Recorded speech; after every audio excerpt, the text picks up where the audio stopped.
Hello everyone, আসসালামু আলাইকুম। আশা করছি সবাই ভালো আছেন।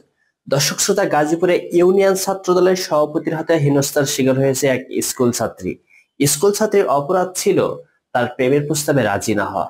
পরক্ষণে এই ভিডিওটি সামাজিক যোগাযোগ মাধ্যমে ছড়িয়ে পড়লে এটা নিয়ে বিভিন্ন আলোচনা সমালোচনা শুরু হয়ে যায়। তো চলুন সেই ভিডিওটি আমরা একটু দেখে আসি। প্রকাশ্যে মারধর করছে। তো অবশেষে এই স্কুল ছাত্রীর কান্না করার দৃশ্যটা একটু দেখুন। তো এই যদি হয় দেশের অবস্থা, তাহলে জুলাইয়ে যে অভ্যুত্থান হয়েছিল এই অভ্যুত্থানের কি দরকার ছিল? আমরা অনেকেই মনে করি বা বলি যে স্বৈরাচারের হাত থেকে আমরা দেশকে মুক্ত করছি। তো আসলে কি স্বৈরাচারের হাত থেকে দেশ মুক্ত হয়েছে? আপনাদের কাছে আমার প্রশ্ন থাকলো, আপনার সন্তান, আপনার স্ত্রী, আপনার বোন নিরাপদে কি বাইরে যেতে পারছে?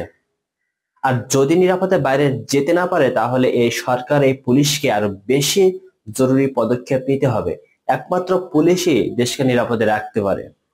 তো সবার কাছে বিনীত অনুরোধ, এই ভিডিওটি শেয়ার করবেন এবং আমাদের সরকার, আমাদের পুলিশ সবাইকে আরো বেশি বেশি কাজে মনোযোগী হওয়ার আহ্বান থাকলো, অনুরোধ থাকলো। প্লিজ আপনারা এই দেশকে নিরাপদ করুন।